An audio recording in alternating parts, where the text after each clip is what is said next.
কিন্তু এই আশুরা আমার মনে নেই। আমাদের জেহেন অন্তর জুড়ে আসে কারবালার আশুরা। এটা বাস্তব। কারবালার মাঠে রাসূলুল্লাহ সাল্লাল্লাহু আলাইহি ওয়াসাল্লামের ওয়াফাতের মৃত্যুর মাত্র 50 বছর পরে, মাত্র সেই মুসলমানদেরই, তার উম্মতেরই কিছু মানুষ তার প্রিয়তম নাতি, তার কলিজার টুকরা নাতি হুসাইন ইবনে আলী রাদিয়াল্লাহু তাআলা আনহুমা এবং তার বংশের নিষ্পাপ নিরীহ অসহায় অনেকগুলো মানুষকে হত্যা করে। বিষয়টা খুবই জটিল যে রাসূলুল্লাহ সাল্লাল্লাহু আলাইহি ওয়াসাল্লামের প্রিয়তম নাতি তারই উম্মতের হাতে শহীদ হয়ে যাচ্ছে। এটা কষ্টের ব্যাপার, বেদনার ব্যাপার, এবং এই হত্যাকাণ্ডের ভিতরে দিয়ে উম্মতের ভিতরে চিরস্থায়ী বিভক্তি, মারামারি, ফিতনা সৃষ্টি হয়েছে। যদিও কবির কবিতায় বলে ইসলাম জিন্দা হতা হ্যায় কি জানো, হার কারবালা কে বাদ মে, কারবালার পরে ইসলাম জিন্দা হয়। তবে আমার জানা মতে কারবালার পরে ইসলাম জিন্দা হয়নি। কারবালার পরে ইসলাম জিন্দা হয়নি। কারবালার ঘটনা বেদনা, ব্যথা, কষ্ট, দুঃখ, বিভক্তি দিয়েছে। কারবালার ঘটনায় যারা হত্যা কাজে শরীক হয়েছে সবাই নিহত হয়েছে, অপমৃত্যু হয়েছে, ধ্বংস হয়েছে, সবই ঠিক আছে, কিন্তু ইসলাম জিন্দা হয়েছে এরকম নজরে পড়ে না। তো যাই হোক, আমরা কারবালার ঘটনা এবং এক্ষেত্রে আমাদের করণীয় সুন্নাতের আলোকে কি হওয়া উচিত সংক্ষেপে বলানোর চেষ্টা করব ইনশাআল্লাহ। মূল বিষয় হলো রাসূলুল্লাহ সাল্লাল্লাহু আলাইহি ওয়াসাল্লাম মানবতার জন্য একটা নতুন রাজনৈতিক ব্যবস্থা আনলেন, যেটা বিশ্বে ছিল না। আরব দেশে তো ছিল নাই। আরব দেশের মানুষ ছিল কবিলাতান্ত্রিক, গোত্রভিত্তিক। কোনো রাষ্ট্র কিন্তু আরব দেশে ছিল না। রাসূলুল্লাহ যখন আসেন আরবে কোনো রাষ্ট্র ছিল না। ছিল একদম সিরিয়ার পাশে এবং পারস্যের পাশে ছোট রাষ্ট্র ছিল। রাষ্ট্র মানে একজন রাষ্ট্রপ্রধান, তার হাতে বাহিনী, বিচার আচার, জনগণ যে যে গোষ্ঠীর হোক আর যে দলের হোক রাষ্ট্রের আইন মেনে চলতে হবে। আর আরব দেশে ছিল রাষ্ট্র বলে কিছু নেই, সমাজ ছিল আর গোত্র। প্রত্যেক ব্যক্তি তার কবিলা, মণ্ডল গোষ্ঠী, মণ্ডলদের হেড। সে বললে অস্ত্র নিয়ে বেরিয়ে যাবে, সে বললে দাঁড়িয়ে যাবে, সে বললে লড়াই করবে। প্রত্যেক গোত্রের মানুষ তাদের গোত্রের প্রধানের নির্দেশে চলতেন। গোত্র হলো রাষ্ট্র। যুদ্ধ হবে, গোত্রের প্রধান বললে হবে এই দলে এই দলে, ওটা উনি বলবেন। ওই সময়ে বিশ্বে রাষ্ট্র ছিল। আরবের বাইরে মিশরে, সিরিয়ায়, পারস্যে, ইউরোপে, ভারতে, চীনে সব জায়গায় রাষ্ট্র ব্যবস্থা ছিল। তবে গোত্র এবং রাষ্ট্রের একটা মিল ছিল। গোত্র ব্যবস্থা রক্তের উপরে ভিত্তি। একজন মারা গেলে তার ভাই অথবা ছেলে গোত্রের প্রধান হলো, একজন মারা গেল তার ভাই, ছেলে, ভাতিজা গোত্রের প্রধান হবে। রক্ত, বংশ এখানে মেন। আবার যে রাষ্ট্র ব্যবস্থা চালু ছিল বিশ্বে, সেটাও ছিল রক্ত বংশতান্ত্রিক। রাজা মরে গেলে রাজার ছেলে, ভাই, বউ কেউ না কেউ রাজা হবে, বাইরের কেউ না। আপনারা শুনেছেন ডেমোক্রেসি বলে একটা শব্দ আছে, আমরা বাংলায় বলি গণতন্ত্র। এটা রাসূলুল্লাহ সাল্লাল্লাহু আলাইহি ওয়াসাল্লামের আগেই, কয়েকশো বছর আগে গ্রিসে জন্ম নিয়েছিল এবং সেখানেই মারা গিয়েছিল। গণতন্ত্র হলো জনগণের পরামর্শই দেশ চলবে, সরাসরি বা পরোক্ষ। রাসূলুল্লাহ সাল্লাল্লাহু আলাইহি ওয়াসাল্লামের সময়ে সারা বিশ্বে রাষ্ট্র ব্যবস্থাও ছিল বংশতান্ত্রিক, আর আরব দেশের সমাজ ব্যবস্থা ছিল কবিলাতান্ত্রিক। বংশতান্ত্রিক রাষ্ট্র ব্যবস্থায় আরেকটা বিষয় ছিল, রাজা মানে মালিক আর জনগণ হলো প্রজা। প্রজা হলো মালিকের অধীন। রাজা যেটা বলবে মেনে নিতে হবে। যদি বলে এখান থেকে বাড়ি সরা ওইখানে যাও, যেতে হবে।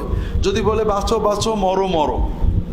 রাজা এবং প্রজার সম্পর্ক ছিল মালিক এবং মামলুকের। রাজা এবং প্রজার সম্পর্ক ছিল মালিকের সাথে তার মালিকানাধীন দ্রব্য বা মানুষের।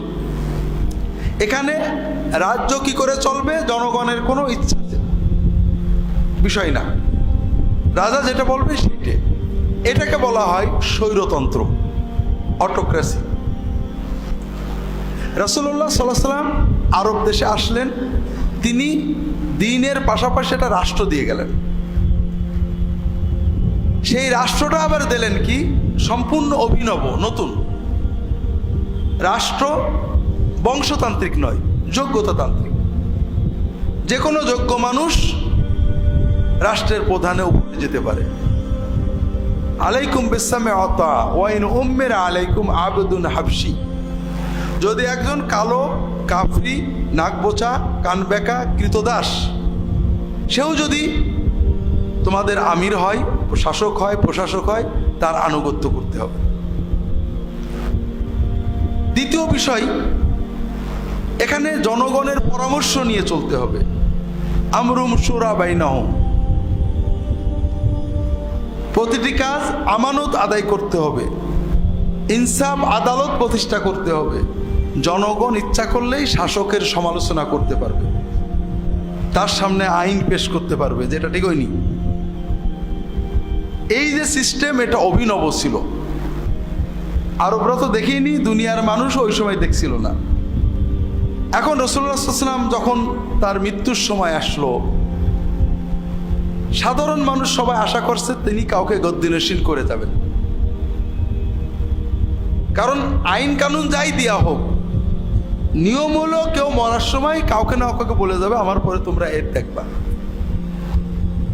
রাসূলুল্লাহ সাল্লাল্লাহু আলাইহি ওয়াসাল্লাম এটা যদি বলতেন তাহলে সহজ হতো মানুষের জন্য। কিন্তু এই যে নতুন সিস্টেম রাসূলুল্লাহ সাল্লাল্লাহু আলাইহি ওয়াসাল্লাম দিলেন, এটা প্র্যাকটিক্যাল হতো না। যেমন আপনি সাঁতার শেখাবেন, হাত ধরে রেখেছেন, প্র্যাকটিক্যাল হলো না। হাত ছেড়ে ধাক্কা মেরে পানিতে দিলেন, 5 গাল ডক ডক করে পানি খাবে, পেট একটু ফলবে, সাঁতার শিখে যাবে। তো এখন রাসূলুল্লাহ সাল্লাল্লাহু আলাইহি ওয়াসাল্লাম কাউকে দায়িত্ব দিয়ে গেলেন না। তখন সাহাবীদের ভিতরে দুটো ধারা ছিল। রাসূলুল্লাহ সাল্লাল্লাহু আলাইহি ওয়াসাল্লাম বংশের অনেকে মনে করতেন, অথবা কোনো কোনো সাহাবী মনে করতেন যে রাসূলুল্লাহ যাই বলেন, যুগ যুগ ধরে তো বংশতন্ত্রই চলছে। আমাদের দেশে কোনো পীর সাহেব যদি মরে যান, তার গদ্দিনশীল কি হয়? যদি অন্য কেউ হয়, মুরিদরা মানতে চায় না। এটা আমরা পীর সাহেবরা, পীর দরবারের লোকেরা করতাম। এখন রাজনীতিবিদরা কি করেন? কি করেন? এখন রাজনীতিতেও বংশতন্ত্র। কেন? কারণ মানে আমরা মানসিকতাই ওই রকম রয়ে গেছি। যদিও বলছি গণতন্ত্র, কিন্তু বংশের একজন মানুষকে যত কদর করি, অন্য বংশের মানুষের ওই রকম কদর করতে পারছি না। এজন্য নেতার বংশের যদি কেউ আসে, যত সহজে দল ঐক্যবদ্ধ হয়ে যায়, বাইরের কেউ গেলে ওরকম হয় না। এটা আমরা আমাদের দেশেও জানি। আরব দেশে আরো কঠিন।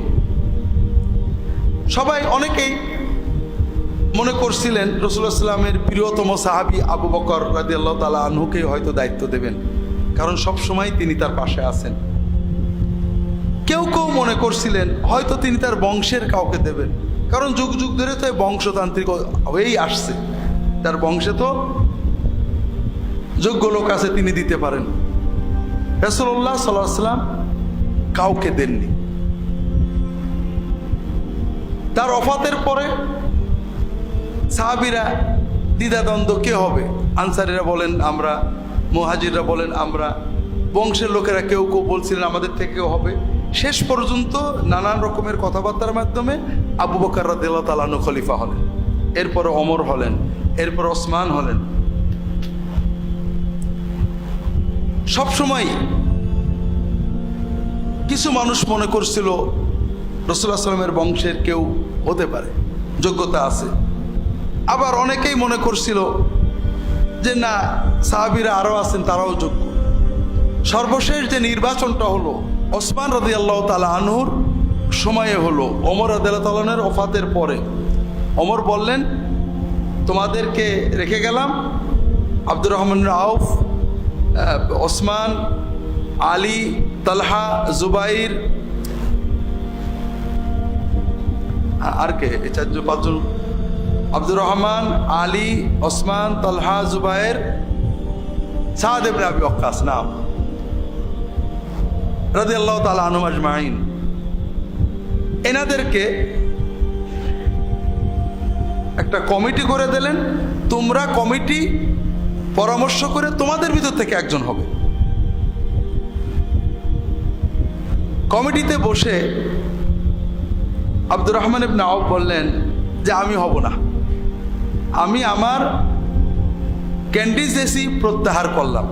এখন আপনারা বাকিরা যদি চান তাহলে আপনাদের ভিতর থেকে কাকে করব আমি জনগণের সাথে পরামর্শ করে দিতে পারি। তারা বলে ঠিক আছে, আপনি পরামর্শ করে দেন। 3 দিন 3 রাত তিনি পরামর্শ করলেন। এরপরে মসজিদে নববীতে ফজরের নামাজের পরে তিনি আলী রাদিয়াল্লাহু তাআলা আনহুকে বললেন যে আলী, কিছু মনে করেন না, জনগণের পরামর্শ ওসমানের দিকে যাচ্ছে, এজন্য আমরা আসেন সবাই ওসমানের হাতে বায়াত করি রাষ্ট্রপ্রধান হিসেবে। এরপরে সবাই বায়াত করলেন। এই যে ধারা, জনগণতান্ত্রিক, পরামর্শতান্ত্রিক, কাউকে কেউ খলিফা গদ্দিনশীন করে যাচ্ছে না, এটা একটা অভিনব বিষয় হওয়ার কারণে এটাকে মেনে নিতে উম্মতকে অনেক খাবি খেতে হলো, পানি খাইতে হলো। এটা ঘটল ওসমান রাদিয়াল্লাহু তাআলার ওফাতের পরে। তিনি শহীদ হলেন। মদিনার লোকেরা আলী রাদিয়াল্লাহু তাআলাকে খলিফা বানালো। সিরিয়াতে মুআবিয়া বললেন রাদিয়াল্লাহু তাআলা আনহু যে ওসমানের হত্যার বিচার না হলে আমি মেনে নেব না। এই বিচার অবিচার, বিচার বিচার, এটা নিয়ে আলী বললেন সবাই ঐক্যবদ্ধ। এখনো বিদ্রোহীরা সেনাবাহিনীতে রয়েছে, তারা সেনাবাহিনী নিয়ন্ত্রণ করছে। আমরা যদি বিভক্ত থাকি আমি বিচার করতে পারবো না, আসেন ঐক্যবদ্ধ হই, এরপরে আমরা অবশ্যই বিচার করব। এই নিয়ে বিতর্ক হতে হতে যুদ্ধ হলো। আলী রাদিয়াল্লাহু তাআলা শহীদ হয়ে গেলেন এক পর্যায়ে। হাসান রাদিয়াল্লাহু তাআলা আনহুকে কুফার লোকেরা খলিফা বানালো। ওদিকে মুআবিয়া রাদিয়াল্লাহু তাআলা খেলাফতের ঘোষণা দিলেন, 2 দলে যুদ্ধ হবে। হাসান রাদিয়াল্লাহু তাআলা আনহু নিজে বলেন যে না, আমিও আমার নানার উম্মতে যুদ্ধ করাবো না। তিনি মুআবিয়া রাদিয়াল্লাহু তাআলাকে ছেড়ে দিলেন। এই হলো তৎকালীন প্রেক্ষাপট। আমি বিস্তারিত বললে অনেক সময় লাগবে, ওদিকে যাব না, আমাদের শিক্ষাতে আসি। মুআবিয়া রাদিয়াল্লাহু তাআলা আনহু 20 বছর খুব সুন্দরভাবে রাষ্ট্র পরিচালনা করেন। একদম টনটনে আইন শৃঙ্খলা, নিরাপত্তা, শান্তি, অন্য দেশের সাথে সন্ধি, যুদ্ধ, বিজয় খুব ভালো চলল। শেষ জীবনে অনেকেই তাকে পরামর্শ দিল যে ওমরের পর থেকে মুসলিম রাষ্ট্রটা যেভাবে দুর্বল হয়ে গেছিল ওসমান এবং আলী রাদিয়াল্লাহু তাআলার সময়ে, আপনার সময় খুব শক্তিশালী হয়েছে, আপনি একজনকে গদ্দিনশীন করে যান। তিনি বিষয়টাকে ভালো মনে করলেন, উম্মতের জন্য, দিনের জন্য, রাষ্ট্রের জন্য। কাকে করা যায়? আপনার ছেলে এজিদকে করেন। আপনারা তো মনে করেন যে এজিদের পক্ষে বোধহয় কেউ ছিল না। আচ্ছা বলেন, আমি হুজুর যদি ভোটে দাঁড়াই, প্রেসিডেন্ট ভোটে, আর আমাদের দেশের কোনো প্রেসিডেন্ট বা প্রধানমন্ত্রী ছেলে দাঁড়ায়, ভোট কে বেশি পাবে? কর। হ্যাঁ, আমরা হয়তো মনে করি তৎকালীন মুসলিম বিশ্ববোধে এজিদের পক্ষে কেউ ছিল না। অধিকাংশ এলাকায় এজিদের পক্ষে ছিল। আরব কবিলাগুলো, বিশেষ করে মক্কা শরীফ, মদিনা শরীফ, কুফা বাদ দিলে অধিকাংশই তাদের কথা হলো এটা খুব ভালো হয়, দেশের আইন শৃঙ্খলা ভালো থাকবে। কিন্তু মক্কা শরীফ, মদিনা শরীফ, পুরনো সাহাবীরা তখনও বেঁচে আছেন অনেকেই,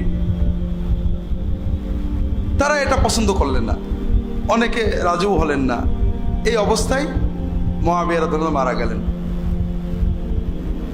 ইসলামী রাষ্ট্র ব্যবস্থায় আগের সরকার বলে গেলেই রাষ্ট্রপ্রধান হয় না।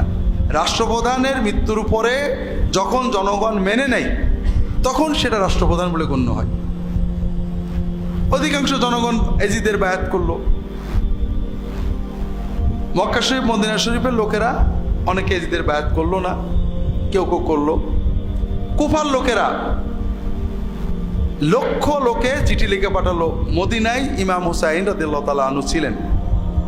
চিঠি লিখে পাঠালো, আপনি আসেন, আপনাকে আমরা বাদশাহ বানাবো। মুআবিয়া মারা গিয়েছেন রাদিয়াল্লাহু তাআলা আনহু, এখন খলিফার পদ শূন্য, আপনাকে আমরা খলিফা না, আর কোনো খলিফা মানবো না। তিনি মদিনার বন্ধুদের কাছে পরামর্শ চাইলেন, সবাই বললেন যাবেন না। কুফার লোকেরা খুবই দুর্বল প্রকৃতির, মানে আমি বলছি, এটা সাহাবীরা বলেননি, আমাদের বাংলাদেশিদের মতো বিরাট নারায়ের তাকবীর দিয়ে আমার পিছনে আসে লক্ষ লক্ষ, ওই দিক থেকে একবার সাউন্ড এসে দেখবেন কিচ্ছু নেই। আর সিরিয়ার লোকেরা অসম্ভব জেদি, তারা ময়দান ছাড়বে না। কুফার লোকেরা আপনার বাবাকে জ্বালাইছে, তারা তাদের প্রতিজ্ঞা রাখেনি। ভক্তি আছে, মহব্বত আছে, কিন্তু কাজের সময় এলোমেলো হয়ে যায়। আপনি ওদের কাছে যান না, আপনি মদিনায় শান্তিতে থাকেন, রাষ্ট্র আপনার দরকার নেই। লম্বা কথা, এক পর্যায়ে উনি বললেন যে না, আমি ভয়ে বসে থাকবো, সুন্নত কায়েমের জন্য, শরিয়া কায়েমের জন্য, হাত কায়েমের জন্য আমি যাব না। তারা চাচ্ছে, আমি তা চাচ্ছি না। তখন উনি পরিবারের সদস্য নিয়ে মক্কা হয়ে কুফায় রওনা দিলেন। উনি যুদ্ধ করতে যাননি, উনি গিয়েছেন, কুফাবাসী বায়াত করেছে, উনি তাদের দায়িত্ব গ্রহণের জন্য গিয়েছেন। এই জন্য পরিবারের সদস্য নিয়ে গেছেন, কোনো সৈন্য নিয়ে যাননি। এজিদ খবর পেয়েছে, তখন তার মোবাইল ছিল না, খবর পেয়েছে। কুফার লোকেরা হুসাইন রাদিয়াল্লাহু তাআলা আনহুর সাথে যোগাযোগ করছে। এজিদ দ্রুত, কুফার গভর্নর ছিলেন এক সাহাবী নোমান ইবনে বাশির, সম্ভবত মনে হয় রাদিয়াল্লাহু তাআলা আনহু। এজিদ তাড়াতাড়ি ওবাইদুল্লাহ বিন জিয়াদকে পাঠিয়েছে, দ্রুত যে কুফার থেকে নোমানকে সরাও, তুমি দায়িত্ব গ্রহণ করো, কুফাবাসীদের এমন সাইজ করবা যেন আর হুসাইন নামও মুখে না নেয়, আর হুসাইন যেন কুফায় ঢুকতে না পারে, আগেই তাকে ব্যারিকেড দিবা, দিয়ে ব্যাক করিয়ে দিবা। যাই হোক, ওবাইদুল্লাহ ইবনে জিয়াদ কুফায় আসার পরে কয়েকদিনের ভিতরে সব সাইজ, কুফাবাসীর আর কোনো জিন্দাবাদ নেই, এখন আর কেউ হুসাইনের পক্ষে নেই। এখন বাহিনী নিয়ে কারবালার প্রান্তরে হুসাইনকে ঘেরাও করলেন ওবাইদুল্লাহ বিন জিয়াদের বাহিনী। হুসাইন রাদিয়াল্লাহু তাআলা বললেন যে আমি তো লড়তে আসিনি রে বাবা, তোমরা ডেকেছো তাই আসছি। তোমরা যদি তোমাদের প্রতিজ্ঞা ভঙ্গ করো তাহলে ছেড়ে দাও, আমি মক্কায় চলে যাচ্ছি, অথবা আমাকে ছেড়ে দাও, আমি বর্ডারে যে জিহাদ করব, অথবা আমি এজিদের কাছে যেতে রাজি আছি, তোমাদের হাতে সারেন্ডার করতে রাজি নেই। তো যাই হোক, ওরা চিন্তা করলো যে হুসাইনকে যদি আমরা না মারি তাহলে তো এজিদ খুশি হবে না। এক পর্যায়ে তারা হুসাইন রাদিয়াল্লাহু তাআলার বংশের নিষ্পাপ শিশু, নিরীহ নারী, পুরুষ সহ অনেক মানুষকে হত্যা করলো, হুসাইন রাদিয়াল্লাহু তাআলাকে হত্যা করলো এবং তার মাথা কেটে নিয়ে এজিদের কাছে পাঠালো। এক্ষেত্রে শুধু আপনাদের বলবো, বিষাদ সিন্ধুতে যে গল্প আছে সবই মিথ্যা।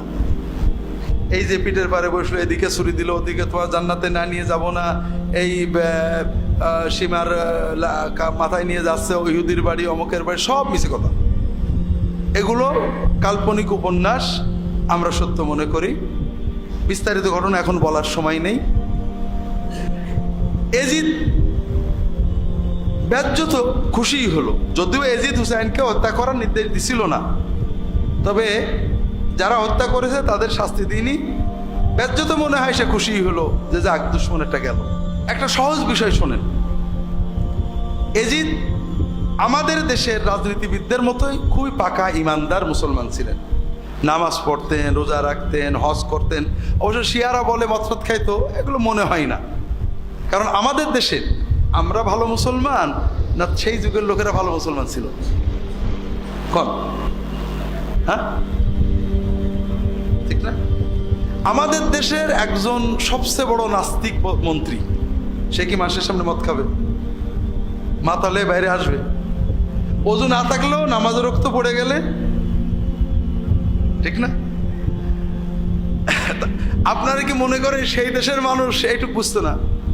বিষয় হলো ঠিক আমাদের দেশের রাজনীতিবিদদের মতোই, বা বর্তমান বিশ্বের বা পরবর্তী বিশ্বের, পূর্ববর্তী বিশ্বের বড় বড় রাজনীতিবিদ, খলিফা, আমির, ওমরা, বাদশাহ, শাসক, প্রেসিডেন্ট, প্রধানমন্ত্রীর মতোই পাকা ইমানদার ছিল, নামাজ রোজা হুজুরদের সম্মান সবই করত, তবে ক্ষমতার কেউ প্রতিদ্বন্দ্বী হলে খাচ্ছে, কোনো মায়া দয়া নেই। এই জন্য ক্ষমতার জন্য এজিদ কয়েকটা কাজ করছিলেন। এক নম্বর হলো হুসাইনের খুন, শুধু হুসাইন নয়, তার বংশের নিরীহ মানুষদের এই যে খুন করা হলো, এটা উনি বিচার করেননি। সবচেয়ে পজিটিভ এটুকু বলা যায়, তিনি হুকুম দেননি, কিন্তু তিনি কোনো বিচার করেননি, দুঃখ প্রকাশ করেননি, শাস্তি দেননি, বরং এরাই তার মূল বাহিনী ছিল। দ্বিতীয়, হুসাইন গেলেন, এরপরে পরের বছরে মদিনার লোকেরা বিদ্রোহ করল, সৈন্য পাঠালো এজিদ। মদিনায় শত শত হাজার গণহত্যা, সাহাবীদেরকে হত্যা করে, সাহাবীদের আওলাদদের হত্যা করে, ধর্ষণ হয়েছে। এজিদের বাহিনী মদিনায় গণহত্যা চালাইছে। এজিদের 2 বছরের 2 কাজ। তৃতীয় বছরে মক্কায় বাহিনী পাঠালো, মক্কায় কাবা ঘরে কামান দেখলো। তৃতীয় কাজ। এই সব কিছু কেন করলো? ক্ষমতায় থাকার জন্য। মজা হলো, চতুর্থ বছরে এজিদ মারা যায়। চতুর্থ বছরে এজিদ মারা যায়। বিষাদ সিন্ধুতে যা আছে মিছে কথা, স্বাভাবিক অসুখ এসে মারা যায়।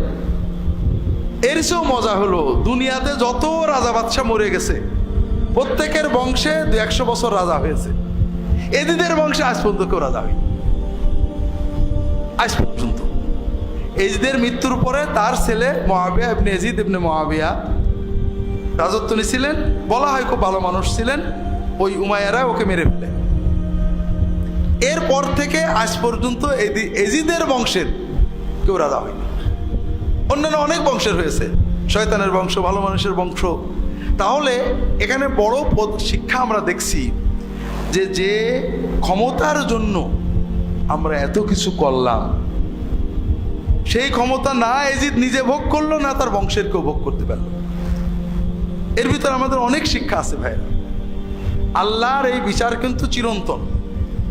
আপনি মানুষের উপরে জুলুম করছেন, জমি কেড়ে নিচ্ছেন, মিথ্যা সাক্ষী দিচ্ছেন, খুন করছেন, হয়তোবা সমাজের মাতবরির জন্য, অথবা কিছু জমি জমা টাকা পয়সার জন্য, অথবা রাজনৈতিক ক্ষমতার জন্য। কিন্তু আপনি কি করছেন? আপনি কয়দিন এই ক্ষমতা ভোগ করবেন? হতে পারে আপনার পরে আপনার বংশের কেউই আর এই ক্ষমতা ভোগ করবে না, এই জমিতেও তারা থাকতে পারবে না। এরকম আমাদের চোখের সামনে আশেপাশে তাকালে দেখবেন, একজন লোক বিশাল বড় লোক ছিল, দ্বিতীয় পুরুষে, তৃতীয় না, জমি তো জমি, গোরস্থান পর্যন্ত বেছে ফেলেছে, বাপের কবর পর্যন্ত বেছে ফেলেছে।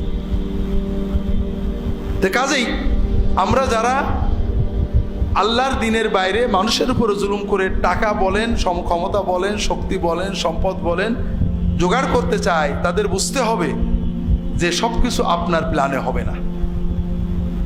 এজিদ বিশ্বের সবচেয়ে ক্ষমতাধর বংশের, তার পিতা মুআবিয়া রাদিয়াল্লাহু আনহু 20 বছর একেবারে শক্তির সাথে শাসন করেছেন। তারই ছেলে, সে 4টে বছরও বাঁচতে পারল না, মরে গেল। এই যে মানুষ মেরে ক্ষমতায় থাকলো, এই ক্ষমতা সে ভোগ করতে পারল না। হুসাইন রাদিয়াল্লাহু আনহুর পরিবার, মদিনার সাহাবীদের পরিবার মক্কায় কামান দেখলো, এত কিছু করলো, কিন্তু একটা গোল যে ক্ষমতাটা সুসংহত করবে, কিন্তু হলো না। আরো মজার ব্যাপার, যেটা সাধারণত ঘটে না, তার বংশের কেউ আর ক্ষমতায় থাকতে পারলই না। দ্বিতীয় বিষয় হলো ইমাম হুসাইনের শাহাদত। ইমাম হুসাইন যখন মক্কা থেকে চলে আসবেন, মদিনা থেকে মক্কা, মক্কা থেকে কুয়া যাবেন, তখন 2-1 প্রবীণ সাহাবী বলছিলেন যে দেখেন, আপনার নানা হলেন আখিরাতের বাদশা, দুনিয়ার বাদশাহী আপনাদের জন্য পোষাবে না, কাজে ওদের দিকে যে দুনিয়ার বাদশাহী তারা চাননি, তারা দিনের জন্যই গেছিলেন। তবে আমাদের বুঝতে হবে, দুনিয়ার সাময়িক পরাজয় কিন্তু পরাজয় না। ইমাম হোসেন মারা গিয়েছে, নির্মমভাবে শহীদ করা হয়েছে, কিন্তু বীরের মতো লড়ে মরেছেন। তিনি মৃত্যুকে ভয় পাননি। আমরা বাহ্যিকভাবে দেখি যে তার মৃত্যুতে এজিদের বাহিনী ভয়ঙ্কর খুশি হয়েছে, গেছে, শেষ, আমরা জিতে গেছি, এজিদের বাহিনী আছে আছে, ঠিক না, স্লোগান। কিন্তু আসলে কি আছে? আছে? নেই, নেই তো নেই। কারবালার হত্যাকাণ্ডে যারা শরীক হয়েছে প্রত্যেকেই খুন হয়েছে, একজনও বাঁচে। এবং সবচেয়ে বড় কথা যে আমরা যেটাকে সাময়িক পরাজয় মনে করি, আচ্ছা ইমাম হুসাইন কি পরাজিত হয়ে গেছেন? ইতিহাস থেকে মুছে গেছে? তার বংশধর মুছে গেছে? তার মর্যাদা কি কমে গেছে? কিছুই হয়নি। কাজেই একজন লোক সাময়িক হেরে গেছে, যুদ্ধে হেরে গেছে, মরে গেছে, আমি দেখছি এই 10-20 বছরের ইতিহাসে পরাজিত না, এর নাম পরাজয় না। জয় পরাজয় 10-20 বছরে নির্ধারিত হয় না, এটা শত শত হাজার বছর পরে দেখা যাবে কে জিতলো আর কে মরল। কাজে আমরা কোনো নেককার মানুষ, কোনো ভালো মানুষ দুনিয়ায় হয়তো মরে গেছেন, হেরে গেছেন, মামলায় ঠকে গেছেন, মানুষের তাকে মাথায় বাড়িতে মেরে ফেলেছে, কোনো খারাপ লোকে মরে গেছেন, অ্যাক্সিডেন্টে মরে গেছেন, ও লোকটা ভালো ছিল না, খবরদার। মানুষের দুনিয়ার পরিণতি দিয়ে আখেরাতের পরিণতি বিচার করলে তো বলতে হবে যে এজিদ ভালো ছিল, নাউজুবিল্লাহ ইমাম হুসাইন হেরে গেছেন, এরকম বলার সুযোগ আছে নাকি? ওই সময়ে ওই 1-2 বছর 3 বছর যাদের ইমান দুর্বল তারা এরকম চিন্তা করেছে, তাই তো হুসাইন হেরে গেল, মদিনাবাসী হেরে গেল, মক্কাবাসী হেরে গেল, তাহলে এজিদই বোধহয় ঠিক। ওই 3-4 বছর কারা চিন্তা করেছে? যাদের ইমান মজবুত হয়নি।